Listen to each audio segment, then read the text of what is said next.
todo tempo tu és tão bom, todo fôlego que tem, eu cantarei da bondade de Deus. Glória a Deus, amém? Hoje é aniversário do irmão Fernando. Queremos declarar toda a sorte de bênçãos de Deus sobre a tua vida, tua casa, tua família. Que o Senhor te abençoe no nome de Jesus, amém? Vamos dar uma salva de palmas para o nosso querido irmão. Seja sempre recebido com muito carinho aqui, tá, querido? Que Deus te abençoe, você e a tua casa. Louvado seja o nome do Senhor. Irmão, abra comigo João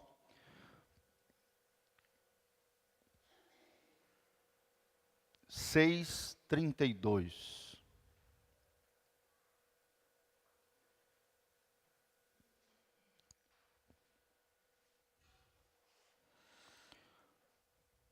Não, João 1:1, perdão, gente. João 1:1.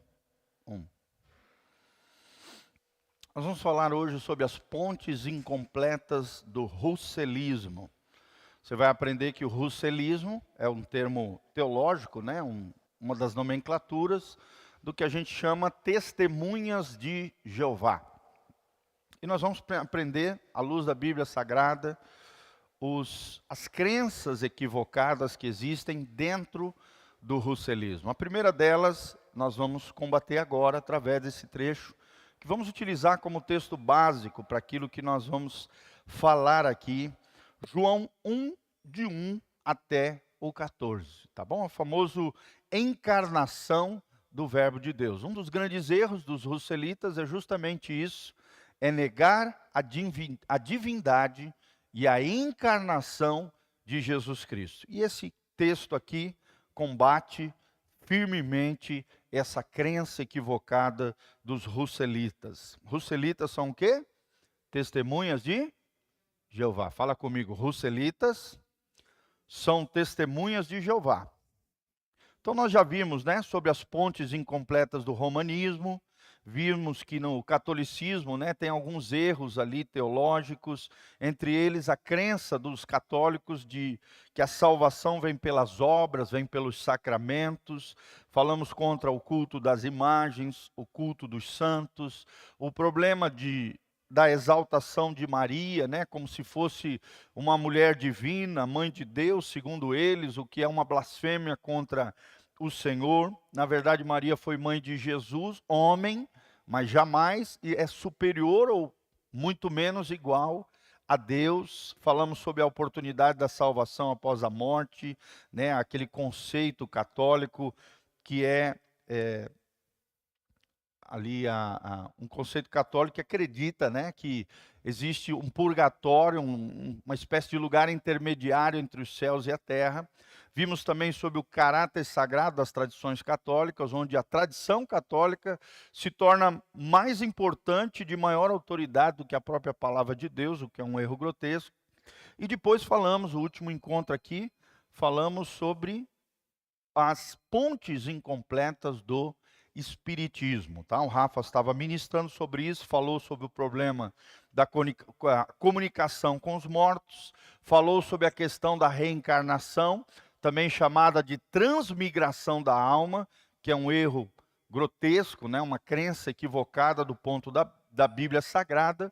A Bíblia proíbe, lá em Deuteronômio 18, a Bíblia é totalmente contra a necromancia, que é a consulta de pessoas que já morreram, que na verdade não são as pessoas, são demônios, né? E agora, terminando de falar sobre essas duas crenças principais aqui do espiritismo e o erro do ponto de vista teológico, nós vamos falar agora sobre as pontes incompletas do russelismo. Amém?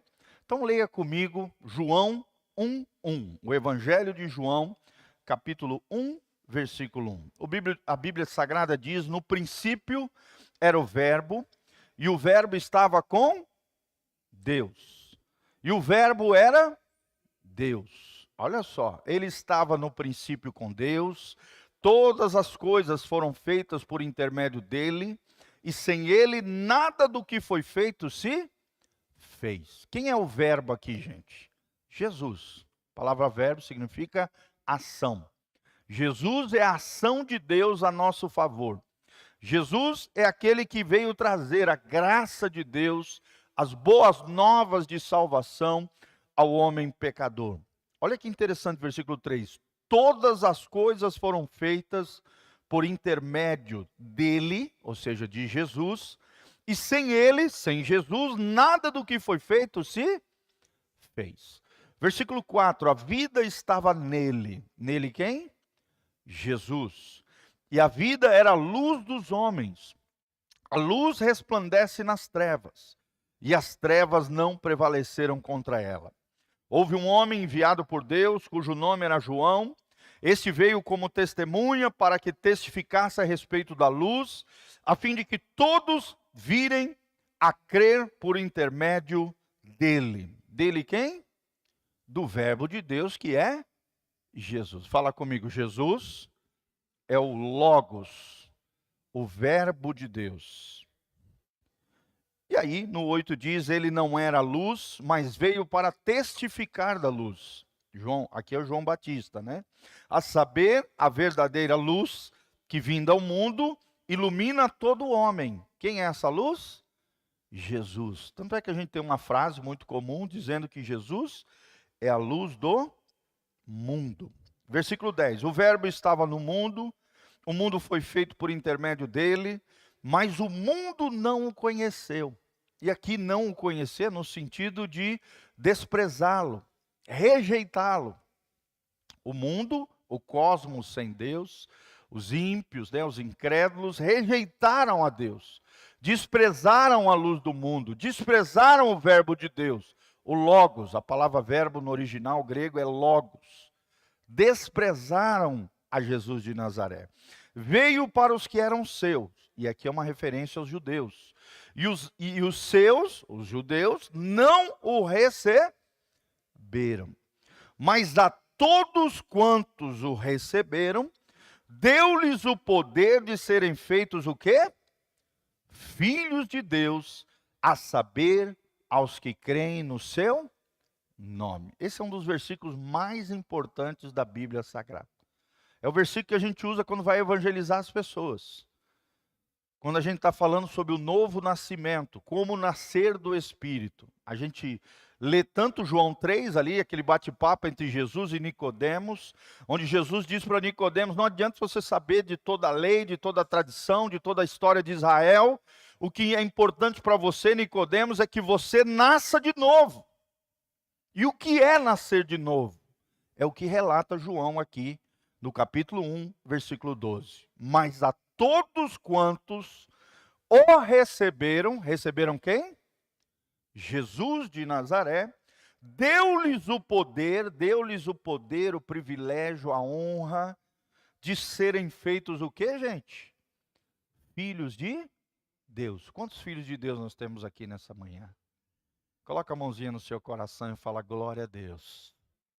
Eu sou filho de Deus. Irmãos, isso quem te dá esse poder, essa graça, esse privilégio, é o próprio Deus. Amém?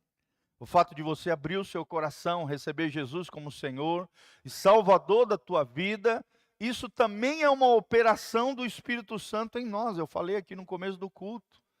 É Ele quem nos convence do pecado, da justiça e do juízo. Não há nada de bom em nós capaz de nos salvar sozinho. O homem sozinho não é capaz de se salvar. A autossalvação não existe na Bíblia. Tentarmos nos salvar não existe, gente. É uma obra sobrenatural de Deus nos nossos corações.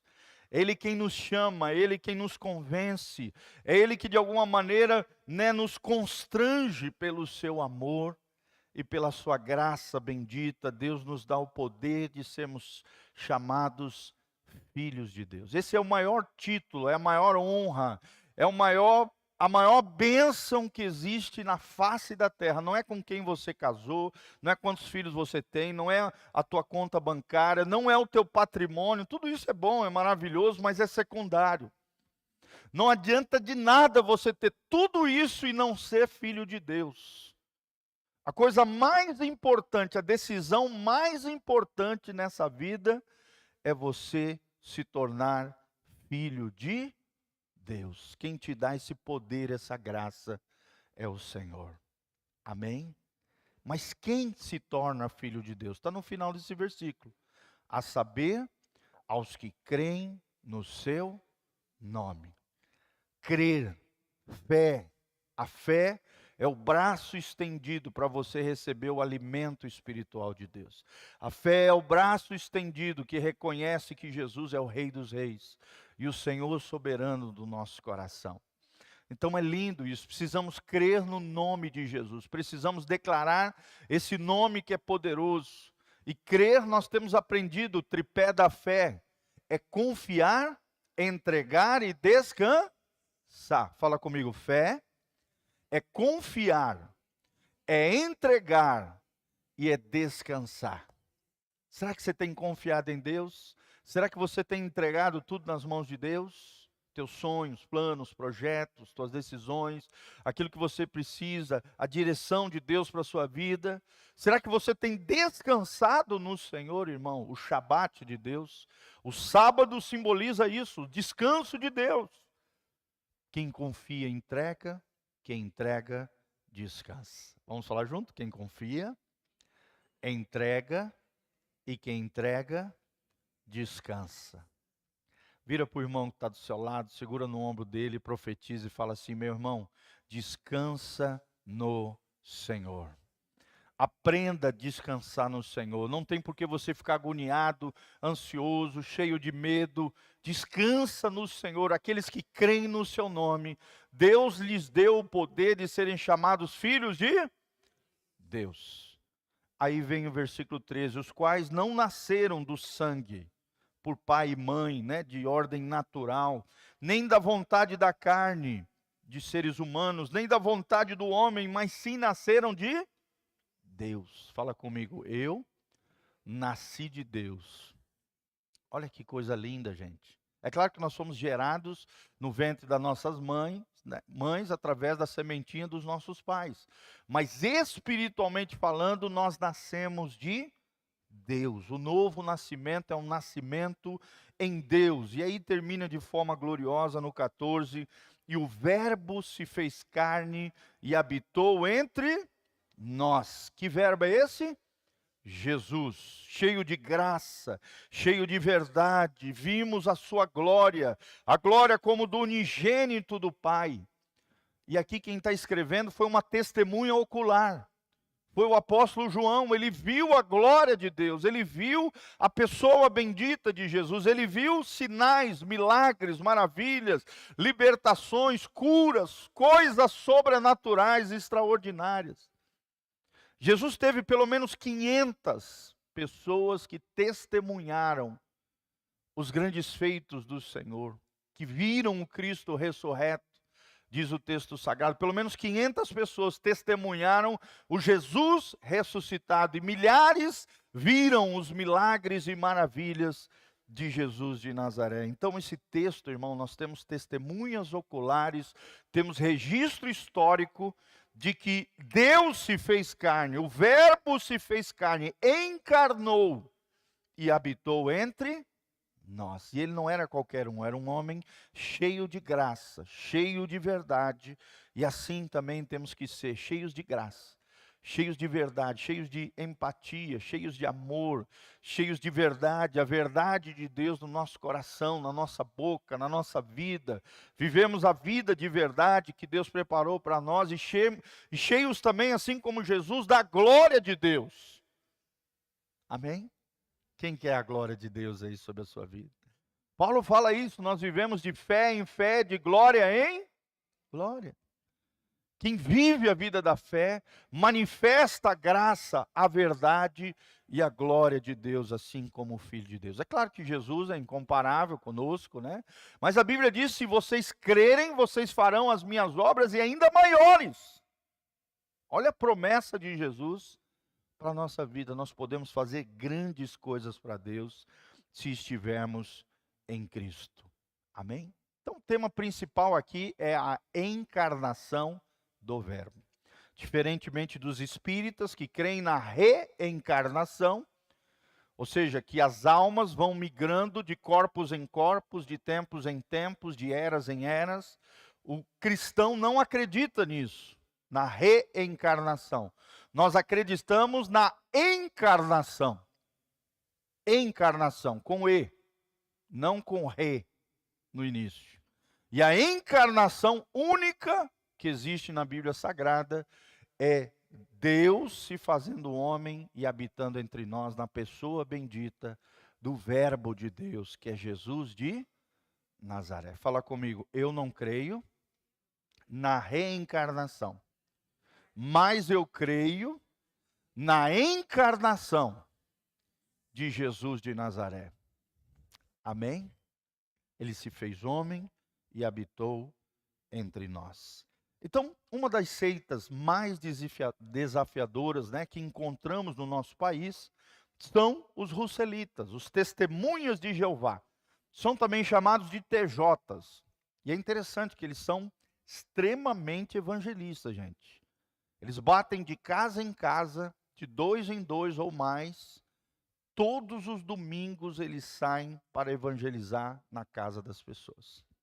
Com esse costume de entrar nas casas a pretexto de vender, né, as suas revistinhas, a sua literatura, e usando uma versão adulterada da Bíblia, diferente de nós, diferente dos católicos, né, a Bíblia deles é adulterada. Eu já vi uma Bíblia TJ, esse trecho principalmente de João 1:1, que combate as heresias deles, é totalmente deturpada, é alterada.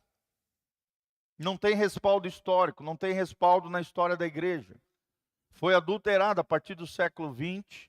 Os russelitas começaram a alterar a Bíblia para poder respaldar a sua doutrina equivocada. É uma versão adulterada da Bíblia. E eles têm feito muitos adeptos ao redor do mundo, né? Como também tem confundido a mente de muitos crentes imaturos.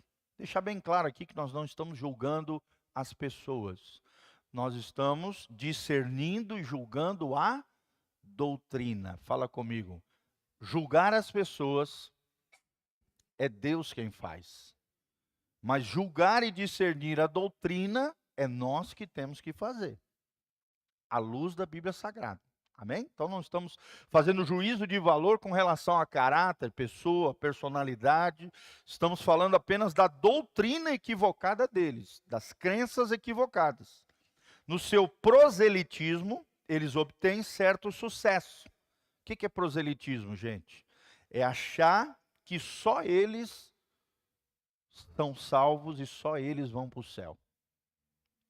Proselitismo é achar que só você tem toda a verdade, todo mundo está ferrado e vai para o inferno. E tem muitas religiões que são assim, proselitistas, né? Sectárias. Isso é um erro grotesco. Essa é a primeira característica de uma heresia, é achar que só você e a sua religião salva e as demais estão tudo perdido e vão para o inferno. Primeiro sinal, quando você está estudando no seminário teológico sobre seitas e heresias, é isso. Primeira característica de uma seita, de uma heresia, é dizer que só eles são santos, só eles são puros, só eles têm a revelação de Deus e o resto do povo vai tudo para o inferno. E, infelizmente, o TJ tem esse entendimento, de que só eles vão para o céu e nós aqui, segundo eles, estão todos perdidos. Especialmente porque eles se beneficiam, né, do respeito que a Bíblia tem entre muitos cristãos. Eles, infelizmente, acabam infectando até alguns cristãos que não conhecem bem a Bíblia, usando-a como argumento, mas distorcendo os seus ensinos ao interpretá-la segundo a ótica de Charles Taze Russell, que é o fundador dos russelitas. Amém? Lembrando sempre que os russelitas são quem? Testemunhas de Jeová. Fala comigo, russelitas, testemunhas de Jeová. Por que é importante vocês aprenderem isso, gente? Para vocês poderem dialogar, conversar, tentar ganhá-los para Jesus. Nós estamos aprendendo aqui sobre como lidar com eles em amor e graça, a fim de ganhá-los para Jesus e não cair nas armadilhas deles. Então, Charles Taze Russell foi o mentor, o fundador dessa seita, que acaba confundindo muita gente. Como líderes da igreja, precisamos estar preparados como membros, da igreja, como ovelhas de Jesus, para responder-lhes e mostrar o quão equivocados estão nos seus conceitos, e eis as principais heresias da sua doutrina. Primeira grande heresia dos russelitas: negação da divindade e encarnação de Jesus. Fala comigo: negação da divindade e encarnação de Jesus. Eles não acreditam que Jesus é o Filho de Deus encarnado, que é um ser divino encarnado. Eles são modalistas, Eles creem que só existe Jeová, Deus, que para nós também existe, o Deus Pai, a gente chama de Deus Pai, dentro da Trindade. Jeová, Adonai, El Shaddai, Elohim, é o Deus triuno que tem o Pai, o Filho e o Espírito Santo. Mas eles são chamados de modistas, Eles acreditam que apenas existe Deus Pai, que o Filho e que o Espírito Santo é apenas uma manifestação, um modo de Deus se manifestar entre os homens, mas que nem o Filho e nem o Espírito Santo são seres divinos. Olha que perigo. Então, para os testemunhos de Jeová, Jesus não é Deus. Olha que coisa perigosa, gente. E isso é uma das bases, dos pilares do cristianismo. Sim ou não? Se você implodir a base, você implode tudo que está construído para cima. E, infelizmente, eles afirmam isso, que Jesus é a primeira das criaturas de Jeová, mas não que ele encarnou. Eles negam a ressurreição corpórea do Senhor Jesus. Olha lá, outra doutrina fundamental. A ressurreição. Eles negam que Jesus ressuscitou. E afirmam que ele nunca voltará fisicamente. Também negam a volta de Jesus. Aliás, uma das suas doutrinas é a suposta volta de Cristo, que já teria acontecido espiritualmente para um grupo seleto de testemunhas de Jeová no início do século passado, no século 20, 1900 e bolinha ali. Eles acreditam que Jesus já apareceu ali para eles e deu essas doutrinas erradas, equivocadas, que nós estamos vendo aqui, tá? Nos Estados Unidos, os TJs são chamados de Watchman Towers. Significa atalaias de vigia, os sentinelas da torre, em inglês. É o que a gente chama de testemunhas de Jeová. Então, no início do século passado, segundo eles, Jesus já havia aparecido para um grupo seleto, mas na Bíblia, entretanto, deparamos-nos com verdades acerca de Jesus Cristo. Sim ou não, gente? Acabamos de ler aqui, João capítulo 1. O Filho de Deus, que choca frontalmente com as heresias dessa seita. A divindade de Jesus Cristo. Jesus é Deus. Fala comigo, Jesus é Deus. E não existe trecho melhor na Bíblia do que João 1, de 1 até 14. Principalmente o 14. E o verbo se fez carne. Olha a encarnação aqui. Habitou entre nós, cheio de graça e de verdade, e vimos a sua glória como a glória do unigênito do Pai. Amém? Quem acredita aqui na encarnação de Jesus?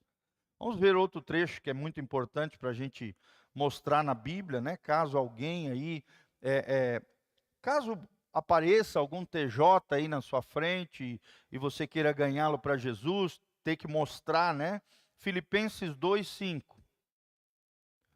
Olha outro trecho que fala também da encarnação de Cristo, de Jesus se fazendo homem e habitando entre nós.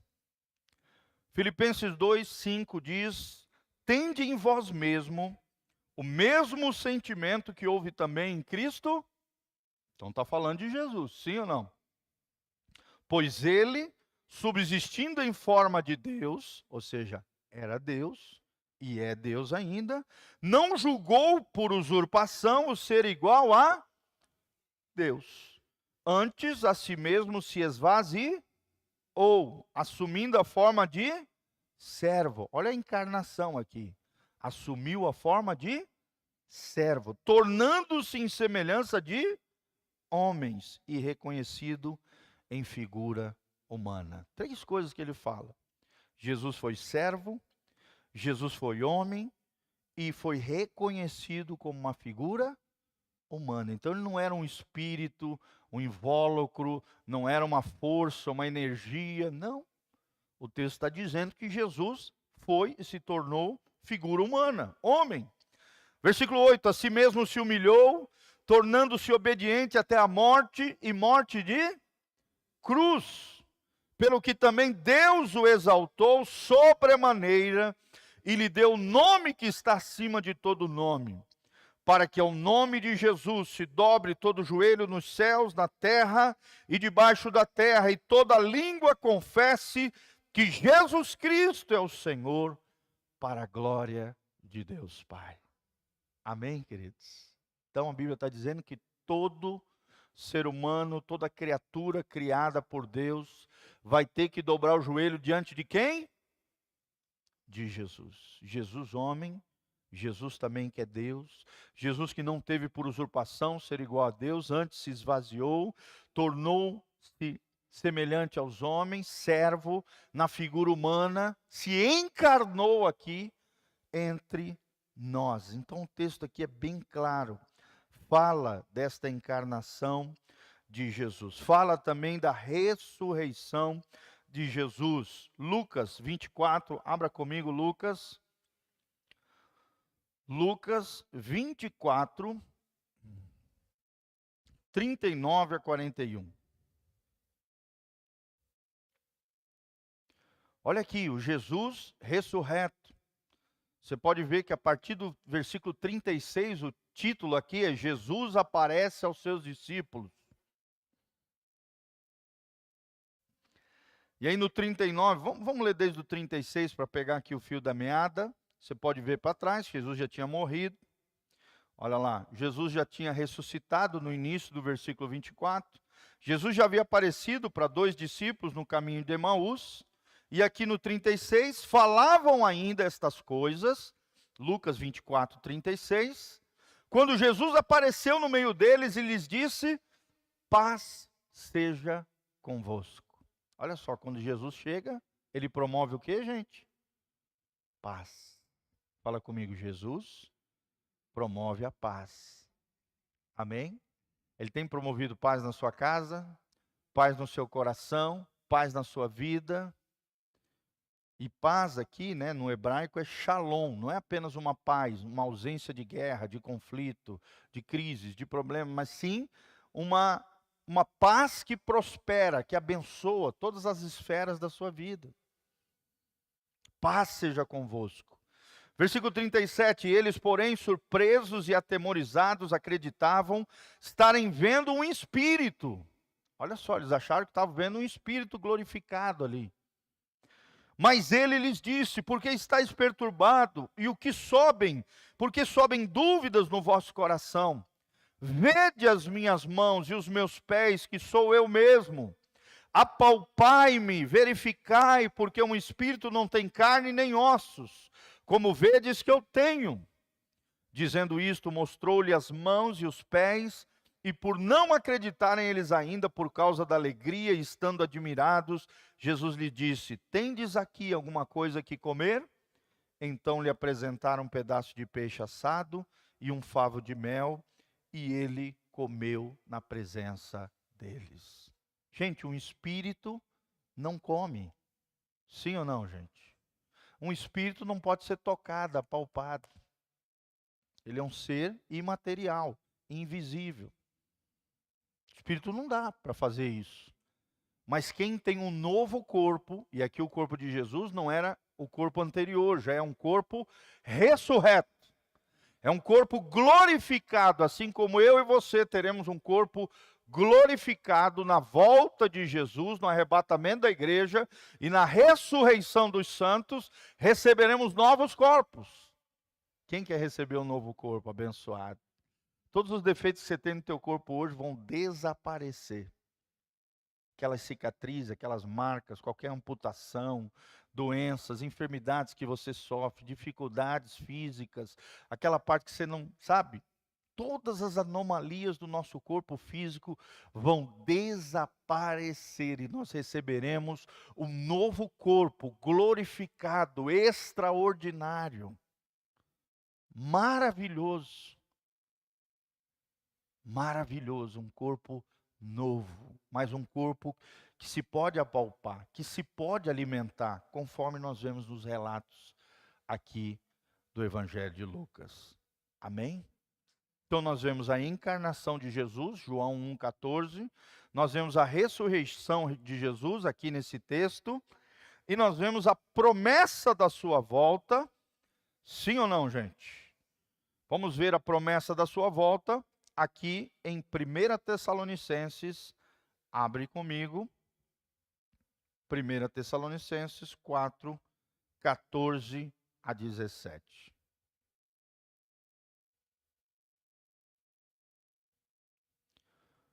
Então eles dizem que Jesus não encarnou, que Jesus não ressuscitou e que Jesus não voltará, segundo eles. E dizem que Jesus não é Deus, muito menos se encarnou, é apenas uma manifestação, um modo de se manifestar de Deus Pai. E não existe para eles trindade, não existe o Pai, o Filho e o Espírito Santo como uma só pessoa, todos eles são plenamente Deus, há um só Deus.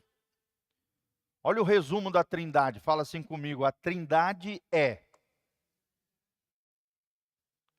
melhor, a trindade são, no plural, o Pai, o Filho e o Espírito Santo.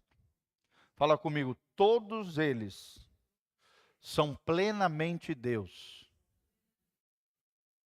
Todos eles são três pessoas distintas. E a terceira verdade, há um só Deus. O resumo da trindade são essas três sentenças. Todos eles são plenamente Deus, todos eles são três pessoas distintas, o Pai, o Filho e o Espírito Santo, e há um só Deus. É assim, essa é a melhor definição do que é a trindade do ponto de vista da teologia cristã. Há um só Deus, todos eles são plenamente Deus, e todos os três são pessoas distintas, o Pai, o Filho e o Espírito Santo. Mas os TJs não acreditam, nem na encarnação, nem na ressurreição, nem de que Jesus vai voltar. Nos respalda com relação à volta de Jesus. Irmãos, tem que cuidar, que tem muito pastor ensinando isso aí, uns pastores hereges, principalmente na internet, dizendo que Jesus não vai voltar também. Não tem entendimento de escatologia, não acreditam nas profecias com relação ao futuro, à volta de Jesus, são hereges, gente. São mestres segundo o seu coração. Está cheio de gente ensinando isso, que Jesus não voltará, que a igreja vai se estabelecer sobre a terra, expandir e tal. Isso é uma mentalidade totalmente errada. Porque a Bíblia revela aqui, em 1 Tessalonicenses 4, em vários episódios da Bíblia, que sim, Jesus voltará. Olha só o que diz o 14. Pois se cremos que Jesus morreu e ressuscitou, 1 Tessalonicenses 4, 14... assim também Deus, mediante Jesus, trará em sua companhia os que dormem. Quem são os que dormem, gente? Os que já morreram fisicamente. Paulo usa o termo dormir para aqueles que já morreram fisicamente. Eles estão dormindo, eles estão aguardando a ressurreição dos mortos.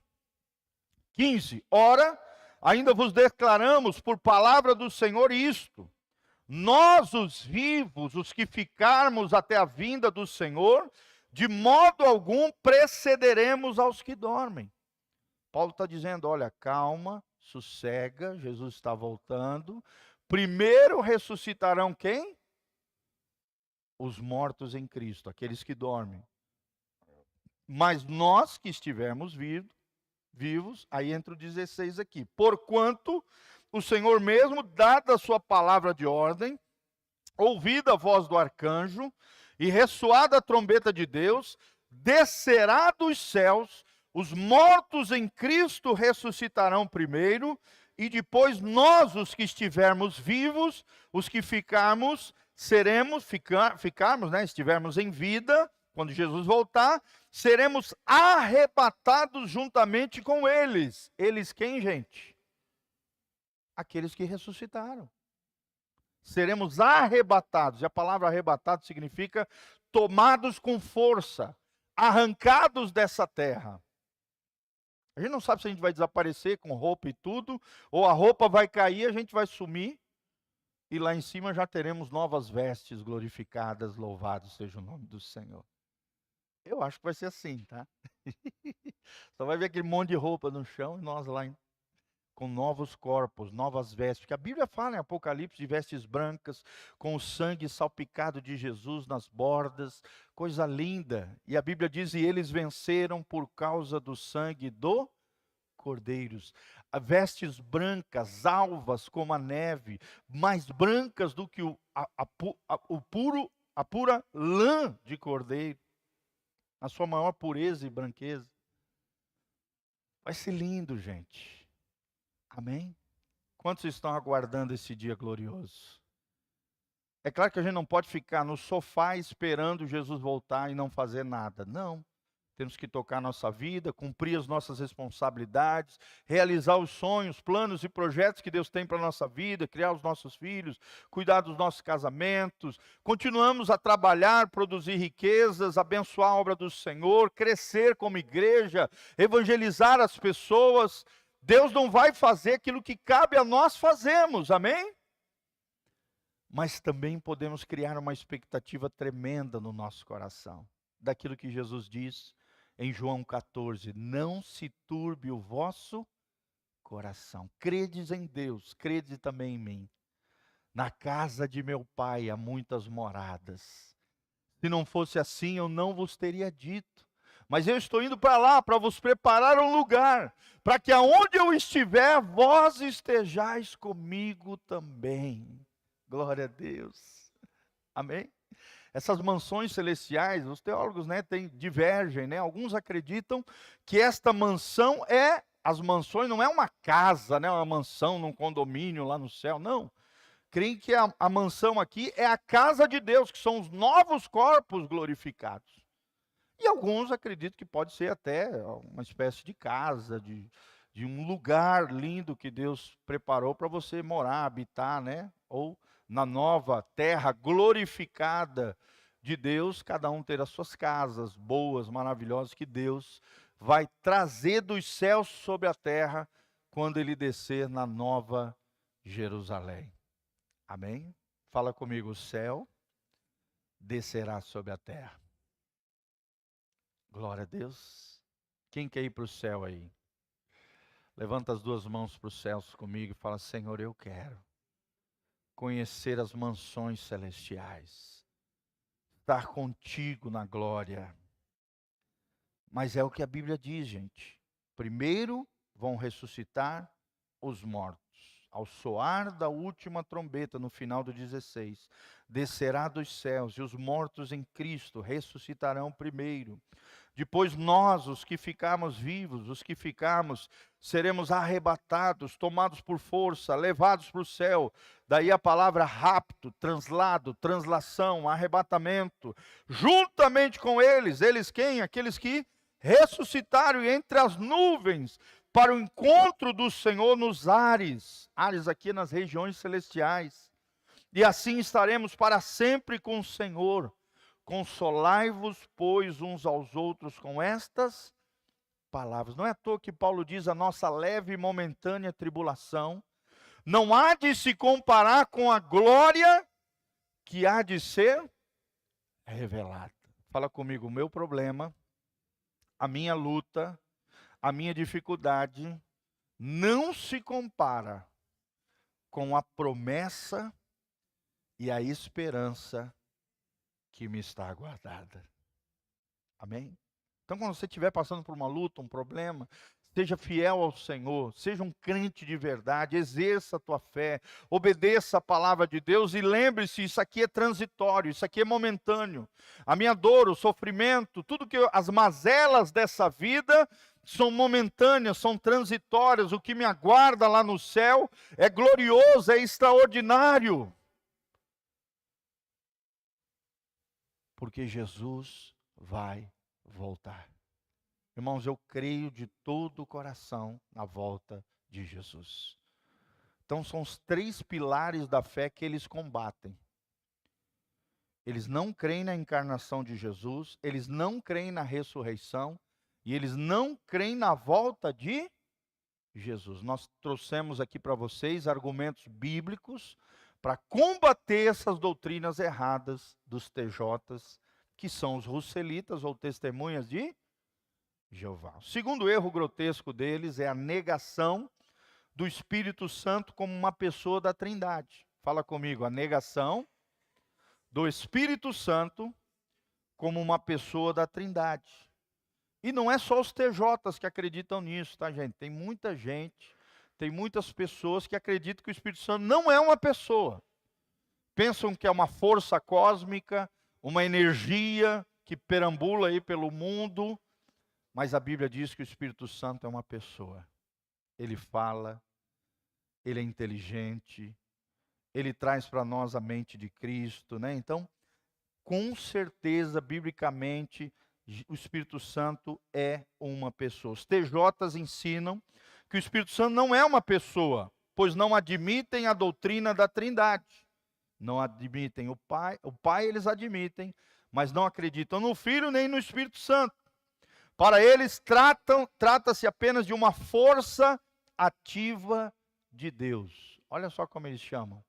Uma força ativa de Deus. Doutrina, através da qual ele, Deus, realiza os seus propósitos e executa a sua vontade. Em contraste com isso, a Bíblia nos fala do Espírito Santo como alguém que possui personalidade. Fala comigo, o Espírito Santo possui personalidade. Ou seja, uma persona, uma pessoa. Ele tem intelecto, 1 Coríntios 2, 10 a 3, vamos abrir lá. 1 Coríntios 2, 10 e 13. Olha o que diz, 1 Coríntios 2, 10. Mas Deus nos revelou pelo Espírito. Pode ver que Espírito está com E maiúsculo, porque o Espírito a todas as coisas perscruta, discerne, até mesmo as profundezas de Deus. Só tem discernimento, entendimento, perscruta quem tem intelecto, quem tem inteligência, sim ou não? Os animais, o cachorrinho não sabe discernir as coisas, ele age por instinto, mas o Espírito Santo aqui está dizendo que o Espírito Santo, o Espírito de Deus, discerne, perscruta, sonda todas as coisas até as profundezas de Deus. Olha o que diz o versículo 13, desse mesmo trecho. Disto também falamos, não com palavras ensinadas pela sabedoria humana, mas ensinadas pelo Espírito. Olha só, o Espírito Santo ensina. Só ensina quem tem inteligência. O cachorro ensina outro cachorro, gente? Sim ou não? O gato ensina outro gato? Não. Só ensina quem tem inteligência. Mas ensinadas pelo Espírito Santo, conferindo coisas espirituais com o Espírito. Só o Espírito Santo pode conferir as coisas. Só o Espírito Santo pode ensinar. Só uma pessoa pode ser um ser com intelecto, com inteligência. O Espírito Santo também tem emoções. Fala comigo, o Espírito Santo tem emoções. Abre comigo, Efésios 4, 4:30. Tem emoções, mas como assim, pastor? Sim, ele tem, ele se entristece. Olha o que diz aqui: e não entristeçais o Espírito de Deus, no qual fostes selados para o dia da redenção. Que dia é o dia da redenção, gente? O dia da volta de quem? De Jesus. Quem quer estar nesse dia maravilhoso? Também é chamado na teologia do dia da consumação, no dia da glorificação,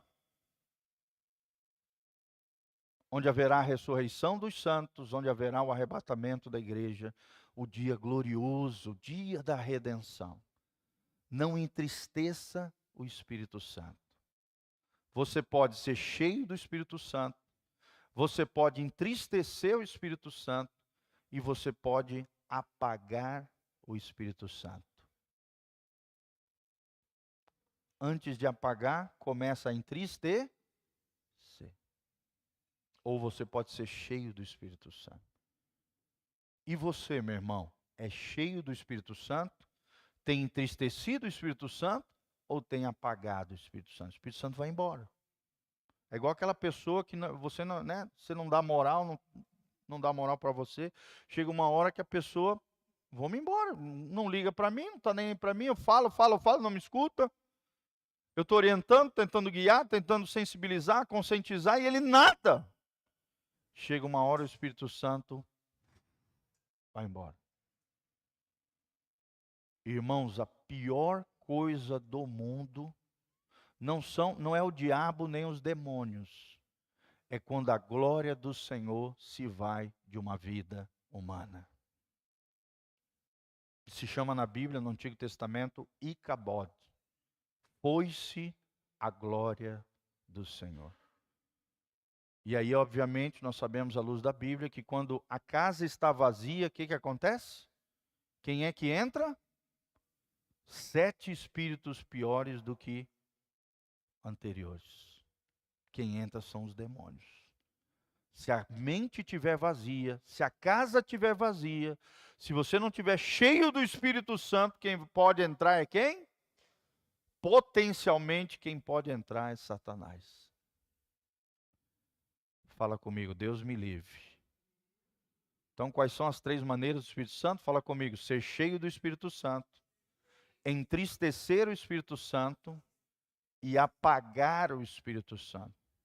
E eu digo com convicção como pastor, que tem muita gente dentro da igreja com o Espírito Santo apagado. Tem muita gente que vive como se Deus não existisse, como se não houvesse prestação de contas diante do Senhor, não teme ao Senhor. E esse tipo de gente, pessoal, ou nunca nasceu de novo, nunca nasceu, como diz lá em João 1,12, pelo poder de Deus, como um filho de Deus, é o mais provável, ou então já foram um dia crente, entristeceram o Espírito Santo percebeu que eles não estavam nem aí para ele e foi-se a glória do Senhor. Fala comigo, Deus me livre disso. Icabote, foi-se a glória do Senhor. Tem muita gente que é Icabote. A glória do Senhor, a presença do Espírito Santo se foi da vida dele. E aí a vida é um deserto, só maldição, só desgraça, tudo dá errado. Os demônios pintam e bordam na vida de uma pessoa dessa. Faz a festa nele, na sua casa, em tudo que ele coloca a mão. Às vezes ele tem até uma aparência de crente, uma religiosidade aparente, mas o coração está longe de Deus. É o que Jesus chamava dos fariseus, né, os escribas, os herodianos. Os saduceus eram sepulcros caiados. Eram branquinhos, bonitinhos por fora, mas por dentro estavam apodrecidos, mortos espiritualmente. Então, aprendemos que o Espírito Santo tem inteligência, intelecto, tem emoções, tem vontade. Você pode ver lá em Atos 16:16. Pela palavra também podemos estar seguros de que o Espírito é Deus. Fala comigo, o Espírito é Deus. O Espírito Santo é chamado 22 vezes como o Espírito de Jeová, 31 vezes como o Espírito de Deus, 30 vezes na Bíblia como o Espírito do Senhor. Olha essa referência. O Espírito Santo é Deus, o Espírito Santo é uma pessoa, o Espírito Santo procede, vem e é o próprio Senhor. Ele é onisciente, onipresente, onipotente, ele participou da criação, ele é o doador da vida, ele possui sabedoria criadora, ele é chamado de Deus. Atos 5, de 3 a 4, abra comigo para nós fecharmos com chave de ouro aí. Atos 5, de 3 a 4. Aqui é aquele episódio de Ananias e Safira, dois que tentaram mentir contra o Espírito Santo. E aí Pedro exorta eles no meio do juízo de Deus contra a vida deles. Atos 5, 3 diz: então disse Pedro, Ananias, por que encheu Satanás o teu coração, para que mentisses ao Espírito Santo, reservando parte do valor do campo? Eles tinham prometido entregar toda a oferta e deram só a metade da oferta. Olha só, gente, como a questão financeira tem uma conotação espiritual. Todos os irmãos estavam vendendo as suas propriedades, entregando nos apóstolos, aos pés dos apóstolos, para que eles repartissem a cada um segundo as suas necessidades. E Ananias e Safira entregaram metade da sua herança, da sua oferta que haviam prometido, e mentiram para os apóstolos. E aí Pedro, cheio do Espírito Santo, disse: então disse Pedro, Ananias, por que encheu Satanás o teu coração, para que mentisses ao Espírito Santo, reservando parte do valor do campo? Ou seja, Pedro enxergou no mundo espiritual. Pedro viu aquilo que eles tinham feito de errado. Conservando-o porventura, não seria teu? E vendido não estaria em teu poder? Como, pois, assentastes no teu coração este desígnio? Não mentistes aos homens, mas a Deus. Ouvindo essas palavras, Ananias caiu, expirou, sobrevindo grande temor, e todos os ouvintes, e levantando-se os moços, cobriram-lhe o corpo, e levando-o, o sepultaram. O problema, gente, não foi dar só a metade da oferta. O problema foi mentir contra o Espírito Santo de Deus. Por quê? Porque eles entregaram a metade e falaram que tinham entregado tudo. Eles poderiam ter ficado com a metade, poderiam até não ter dado nada, não tem problema nenhum. O problema é mentir contra o Espírito Santo, achando que pode enganar a quem? A Deus. O cara caiu morto, fulminado, e o corpo teve que ser levado para ser sepultado.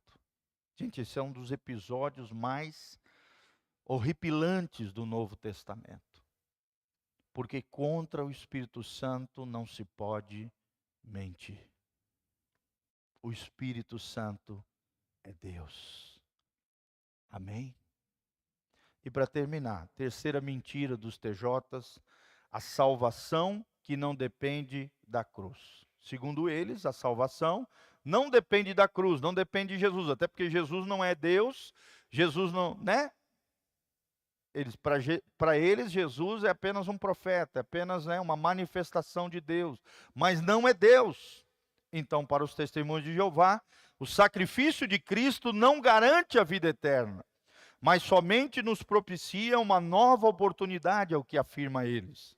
Afirmam que a pessoa que crê em Jesus Cristo não é nascida de Deus e não pode ter certeza hoje da eternidade.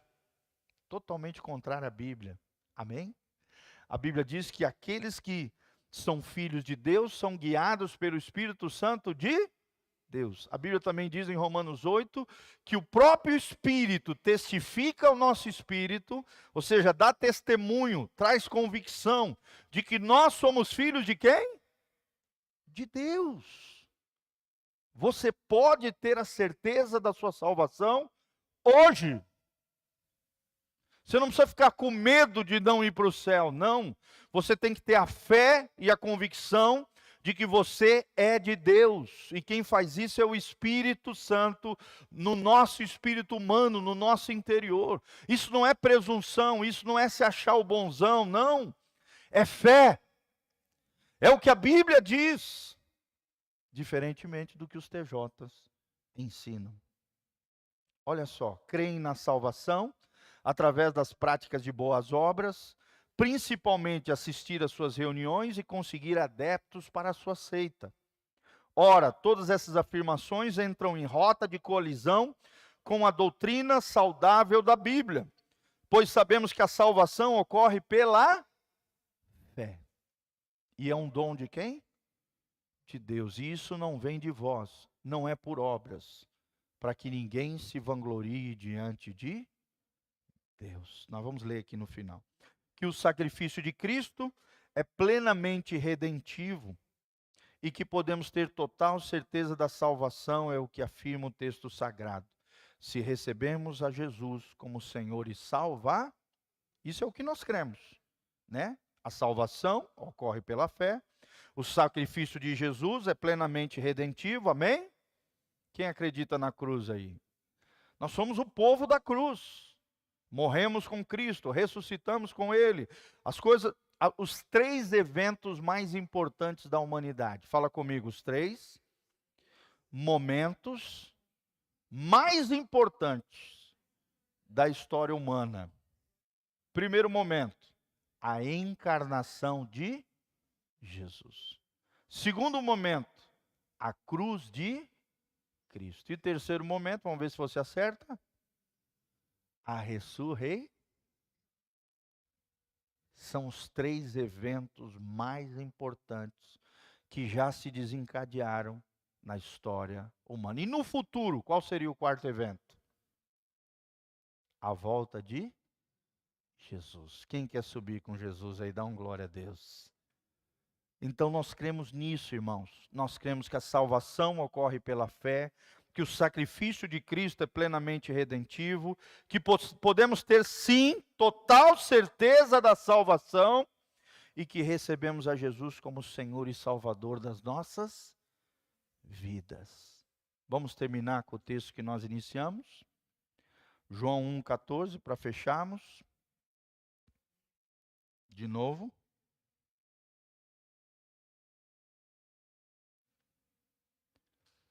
Para terminar com chave de ouro. Quantos aí foram abençoados em nome de Jesus? Quantos ganharam ferramentas para poder evangelizar testemunhos de Jeová? Não ser contaminado com as crenças deles, mas sim vocês se posicionarem corretamente e ajudá-los a saírem dessas heresias. Amém? Sempre lembrando, irmãos, nós não estamos aqui para julgar pessoas. O justo juiz dos seres humanos é quem? Jesus de Nazaré. Estamos aqui para discernir e combater as crenças equivocadas do russelismo. Quem são os russelitas? Os testemunhas de Jeová. Também são conhecidos como TJs. E quais são as 3 doutrinas deles? Negação da divindade e encarnação de Jesus. Segundo, a negação do Espírito Santo como uma pessoa da Trindade. E terceiro, a salvação que não depende da cruz. Nós combatemos esses 3 ensinos equivocados dos TJs. Vamos terminar com o 14 aqui, para fechar com chave de ouro. E o verbo se fez carne e habitou entre nós. Quem é o verbo de Deus? Jesus. O que significa verbo?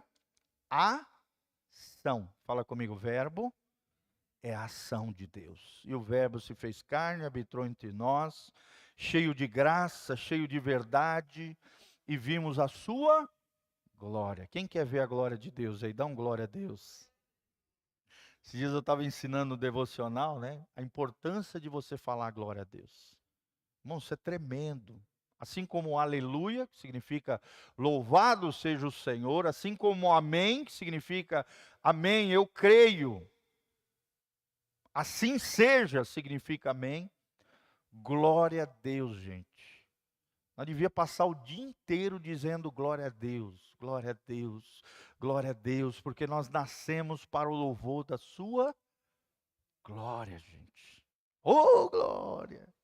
Tem um pastorzinho baiano bem engraçado na internet, que ele dá um grito assim, oh, glória! Daí virou um meme na internet, né? Mas é uma graça, gente. A gente devia passar o dia todo dando glória a Deus. Nós vivemos para o louvor da sua glória e vimos a sua glória como a glória do unigênito do Pai. E para finalizar, na verdade esse era para fechar, né? Mas só relembrando aqui, Efésios 2, 9, 8, desde o 8. Só para fechar com aquilo que nós falamos, para você ver que tem respaldo bíblico desse terceiro ponto que nós combatemos. Efésios 2, 8. Porque pela graça sois salvos. Mediante o quê? A fé. E isto não vem de quem? É um dom de Deus. O dom é o quê, gente? É o carisma, é um presente, é um dom de Deus. Não de obras. Olha aqui, que já arrebenta a perna dos TJ aqui. Não é de obras, arrebenta os espíritas também, que acreditam que através das boas obras, de ajudar os pobres, os mais carentes, eles vão evoluindo até se tornarem espíritos de luz, evoluídos. Também está errado. Os católicos também acreditam na salvação mediante as boas obras e os sacramentos. Não é, gente, não é por obras para que ninguém se glorie aonde, gente? Diante de? Se fosse por obras, você ia chegar lá no céu. E aí, Jesus? Eu sou o cara, consegui chegar aqui. Consegui não, você sabe, né? Eu sou fera. Jesus sabe, né? Ó, tua cruz lá foi bacana, mas eu cheguei aqui porque eu sou o cara. Você ia chegar no céu todo vaidoso, todo cheio de si, todo cheio de vanglória, glória vã. A glória humana é vã. Mas nós vamos chegar quebrantadinhos, humilhados, quebrados nessa vida, com o coração humilde, reconhecendo que nós somos pobres de espírito e que se estamos lá é pelos méritos de Jesus, é pela graça de Deus. É pela obra da cruz, é por aquilo que Jesus fez por nós na cruz do Calvário, para que ninguém se glorie, não é por obras. Para terminar o 10, pois somos feitura dele, criados em Cristo Jesus, aí sim, para as boas obras. Não tem nada de mal fazer boas obras. Nós devemos fazer as boas obras, gente? Sim ou não? Sim. Eu quero lançar um desafio aqui para vocês, irmãos. Baseados nessa palavra, nós queremos levantar calçados e roupas usadas que você tiver sobrando, em bom estado. Nós queremos juntar várias roupas, vários calçados, para ofertar para um centro de recuperação de um amigo meu lá em Campo Mourão. Amém? Ele recebe muitas famílias, muitas pessoas, e às vezes as pessoas chegam num estado deplorável. Então eu queria lançar esse desafio. Como nós somos criados em Cristo Jesus para as boas obras, vamos fazer boas obras, amém?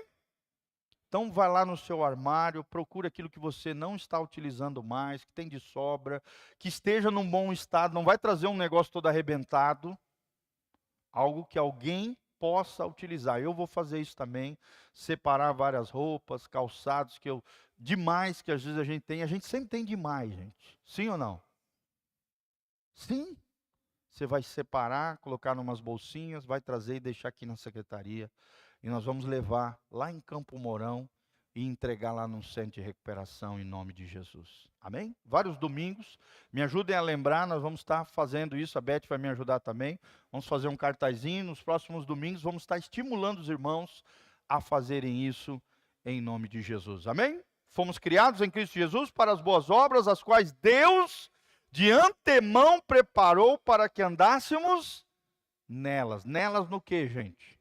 Nas boas obras. Você foi criado por Deus para produzir boas obras. Apesar das boas obras não te salvar, quem te salva é a fé. Você foi criado em Cristo Jesus para ser uma pessoa boa, bondosa, generosa, abençoadora, em nome de Jesus. Quem aprendeu com a palavra aqui hoje? Glória a Deus. Irmãos, aqueles que puderem, venham à noite. Nós temos sido muito edificados, abençoados com o nosso querido apóstolo Diego Zacar. Ele poderia ter ministrado hoje de manhã, mas ele estava com a voz meio já já baqueadinha, né? Então eu não coloquei ele na nossa escala lá de pregação, porque eu já imaginava que isso poderia acontecer. Para poupá-lo, nós deixamos ele só à noite aqui. Mas daí vem o pastor aqui para ajudar, né? Então, glória a Deus por isso. Quem foi abençoado, dá um glória a Deus. Coloque-se diante do Senhor. Vamos dar as mãos para os nossos irmãos, dar as mãos aqui uns aos outros. Muito obrigado por você ter vindo no culto. Volte sempre, traga amigos, pessoas, traga irmãos. Convide pessoas, irmãos. O nosso crescimento só depende de nós. Ovelha sadia da cria. Então, traga pessoas, seja uma bênção na vida das pessoas, convide para estar conosco e nós vamos tratá-las com muito carinho, com muito amor, em família, nessa comunidade local, bíblica, cristocêntrica e relacional, em nome de Jesus. Feche os seus olhos, começa a orar, começa a falar com Deus, começa a agradecer pelo cuidado do Senhor com a tua vida, começa a declarar os grandes feitos de Deus na sua vida, o quanto você anseia a volta de Jesus, o quanto você deseja que Jesus venha sobre a tua casa, sobre a tua vida. Hoje tivemos uma aula de ensino aqui, tremendo. Deus tem algo maravilhoso para você. Aprendemos sobre as crenças equivocadas do russelismo, dos TJs, mas Deus trouxe conhecimento, graça, sobre a encarnação, sobre a ressurreição, sobre a volta de Jesus, sobre a salvação pela fé e não por obras, sobre a importância do Espírito Santo na vida do cristão. Senhor, nós estamos aqui na tua presença, Pai, te agradecemos de todo o coração, por cada irmão e irmã que estão aqui, ó Deus, na tua presença nós nos dedicamos, nós nos consagramos, nós nos rendemos, nós, ó Deus, declaramos os grandes feitos do Senhor, em cada vida, em cada casa, em cada família, Pai. Oh Deus, nos abençoa, que possamos sempre trazer à memória a nossa esperança, a graça recebida, o verbo de Deus que habita em nós, que possamos ver a graça, a verdade, a glória do Senhor todos os dias da nossa vida, que possamos perceber o privilégio de sermos filhos de Deus, de sermos chamados pelo teu nome, Senhor. Oh Deus, queremos ser cheios do Espírito Santo, cheios da tua graça, cheios da tua glória. Dá-nos ferramentas, ó Deus, evangelísticas, ó Deus, capacidades bíblicas, para podermos ganhar outras pessoas para Jesus. Faz de nós ovelhas sadias, ovelhas que geram cria, igreja que multiplica, igreja que cresce e floresce no Senhor Deus Todo-Poderoso. Abençoa esse rebanho, abençoa a nossa casa pastoral, abençoa esse ministério, cada família, cada um dos teus filhos que estão aqui diante da tua face. Nós oramos por cada vida, abençoamos os teus filhos, do alto da cabeça, planta dos pés, e manifestamos a tua graça, a tua glória, o teu poder, a tua unção aqui neste lugar. Oh Deus, faz a tua obra linda, preciosa, maravilhosa aqui nesse lugar. E continua abençoando o nosso povo, as nossas ovelhinhas, Pai, aqueles que fazem parte desse rebanho extraordinário de Jesus de Nazaré. Nos ajude a ser relevantes, influentes, a sermos sal da terra e luz do mundo, Pai. Que o Senhor brilhe através de nós. Que o Senhor nos ilumine pela tua palavra e nos ajude a vivermos a vida extraordinária de Jesus de Nazaré. Levante as mãos para os céus comigo, que o Senhor te abençoe desde Sião, que o Senhor faça resplandecer o seu rosto sobre ti, te encha com a sua paz, que a graça e a paz do Senhor Jesus venha sobre você, sobre a tua casa, sobre a tua família, sobre tudo aquilo que você colocar as mãos. A graça e a glória do Senhor esteja sobre você. É o que nós te pedimos, Senhor, de todo o coração, em o nome de Jesus. Amém.